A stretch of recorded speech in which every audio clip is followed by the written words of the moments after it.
Barry, and can I also acknowledge that we are standing on the land of the Gadigal people of the Eora Nation and acknowledge their elders past and present. And can I also acknowledge my fellow mayors and councillors and of course Brad Hazzard, Shadow Minister for Planning. I really like what Richard Lepastria said about this site. He said, we don't want to turn the hungry mile into the greedy mile. And that's exactly what the state government has done. And how did we get to this position? It's because we have a deeply flawed and corruption-prone planning process, and it's called Part 3A, because Part 3A is undermining public confidence in our planning system.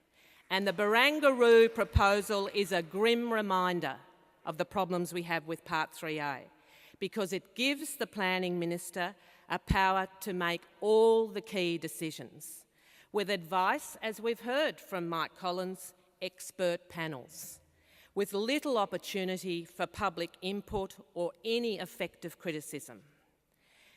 How can a project be declared Part 3A? Well, it's a pretty discretionary process. The Minister just needs to be of the opinion that the development is of a state or regional planning significance, and he can declare it a Part 3A project. In 2007, the only planning controls for this site were approved by Minister Sartor, and they were based on a competition proposal from the winners, Tallis, Berkemeyer and Irwin. Now, since that original master plan was approved in 2007, the development has grown by 30%, then a further 15% to include overscale buildings on the land and a hotel built over the harbour, contrary to Sydney Harbour planning controls and totally outside the approved master plan envelope. So much for planning controls.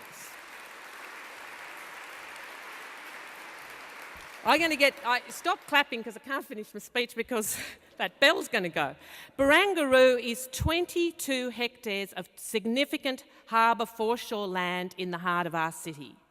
And yet all the key details of the planning controls are hidden from public scrutiny and any fair assessment from us, the public, who own the land.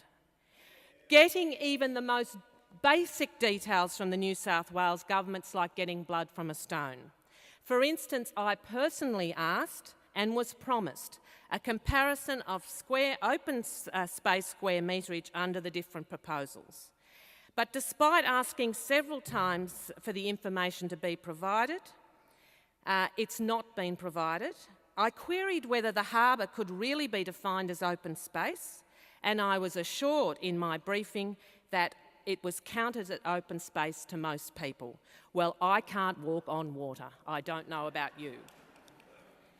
But be warned, the government, through the unprecedented powers given under Part 3A, intends to railroad Barangaroo through.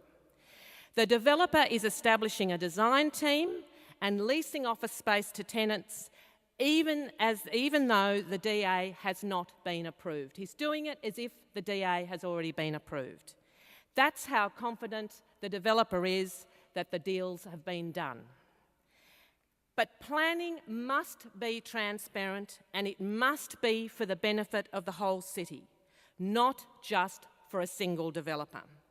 We must demand that the government stop this process now.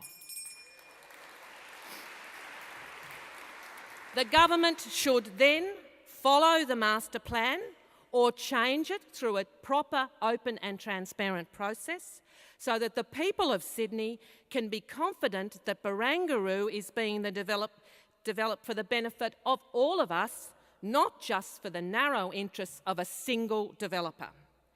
Don't let the state government leave us with yet another mess that we have to clean up when they inevitably, as most of us expect, lose the election in March.